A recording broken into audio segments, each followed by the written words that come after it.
Assalamualaikum dan salam sejahtera. Anda bersama saya Haikal Kuzairi dan rakan-rakan akan membicarakan tentang falasi.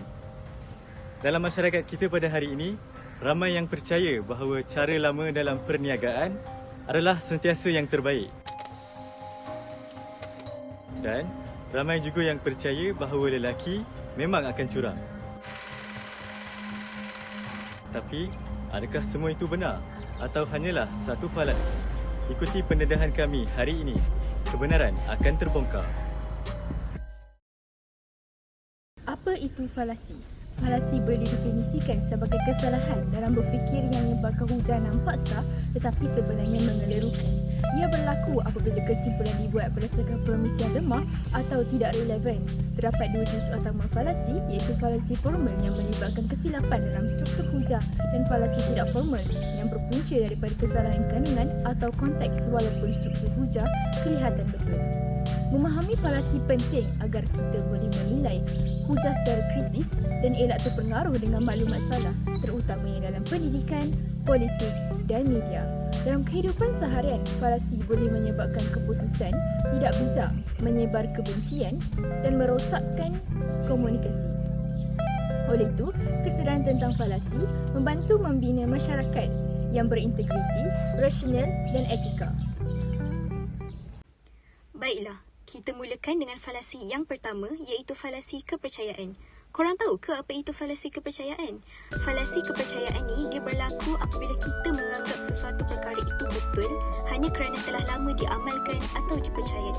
Contohnya, ada yang mengatakan bahawa, oh tak payah belajar bisnes pun, dulu datuk saya berniaga nasi lemak tepi jalan pun boleh berjaya. Ataupun anggapan lain bahawa berniaga secara tradisional lebih membawa keuntungan dan tidak memerlukan media sosial. Inilah silapnya, bila kita terlalu terikat dengan kepercayaan lama tanpa bukti, kita cenderung untuk menolak perubahan dan ini boleh menghalang kemajuan negara dan inovasi. Malah, lebih teruk lagi sehingga boleh melemahkan daya saing negara kita sendiri. Jadi, mari kita berfikir secara kritis, buka minda dan raikan perubahan. Barulah kita boleh maju sama-sama. Ramai orang berfikir kalau kita memulakan bisnes ni kita mesti buka kedai, ikut sebenarnya mahal ataupun jadi ejen dahulu. Tapi sebenarnya semua tu tak perlu pun. Sebab sekarang ramai je peniaga yang meniaga dalam talian macam Shopee, TikTok ataupun Lazada. Kamu tahukah perkara yang menarik? Mengikut laporan SME Crops 2023, 78% usahawan mikro Malaysia berniaga secara dalam talian sepenuhnya. Lagi menarik, mengikut Meta, 8 daripada 10 pengguna di Malaysia lebih suka berbelanja secara dalam talian daripada ke kedai. Oleh itu, kejayaan perniagaan bukan sekadar perlu modal yang besar ataupun tempat, tetapi usaha dalam menjalankan perniagaan. Dengan ini, saya setuju kita mesti tukar cara berfikir kita. Kalau kita pegang mindset yang lama, dia akan menghalang kita daripada maju ke depan. Dunia sekarang sudah berubah dan teknologi pun makin canggih. Falasi stereotip ialah satu kesalahan cara berfikir apabila seseorang melakukan generalisasi yang keras dan tidak berubah terhadap sesuatu kumpulan dengan persepsi yang salah. Falasi ini berat sebelah dan tidak adil serta melahirkan perasaan prejudis terhadap kumpulan tersebut. Pada hari ini, terdapat pelbagai kes curang yang berlaku dalam kalangan lelaki sehingga menyebabkan keruntuhan rumah tangga. Perkara ini mendapat pelbagai reaksi masyarakat, terutamanya golongan wanita, sehingga melahirkan hujah falasi stereotip terhadap golongan lelaki yang mengaitkan lelaki dengan sikap curang, menduakan pasangan serta lari daripada tanggungjawab. Berikut merupakan situasi falasi stereotip dalam masyarakat yang wujud di media sosial. Kesalahan pasti ada kesannya. Impak falasi stereotip ini terhadap budaya dan masyarakat apabila masyarakat akan sentiasa menganggap lelaki sebagai pemangsa manakala wanita sebagai mangsa dalam isu kecurangan, sehingga kecurangan wanita dianggap luar biasa dan lelaki lebih mudah dipersalahkan tanpa menilai fakta yang sebenar. Impak terhadap perhubungan pula apabila hubungan menjadi semakin tegang serta komunikasi terganggu akibat salah faham, pergaduhan serta perasaan curiga yang berterusan. Dan akhir sekali, impak terhadap individu pula apabila lelaki akan mengalami kemurungan dan tekanan akibat pandangan negatif masyarakat terhadap mereka serta akan membebankan diri mereka untuk membuktikan bahawa mereka merupakan pasangan yang baik.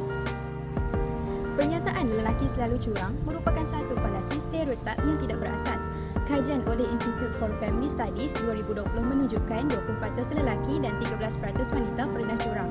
Tambahan pula, kadar kecurangan meningkat 40% antara tahun 1990 hingga tahun 2010. Jelas bahawa kecurangan bukan isu jantina tetapi berkait rapat dengan sikap individu. Ramai lelaki juga terbukti setia. Ada yang sanggup menjaga isteri sakit hingga akhir hayat seperti dilaporkan oleh Sirap Limau dan Sinar Harian. Justeru kami berpendapat bahawa menuduh semua lelaki curang adalah tidak adil dan boleh merosakkan kepercayaan dalam rumah tangga. Masyarakat perlu buang pemikiran stereotip ini dan menilai seseorang berdasarkan kepribadian bukan jantina.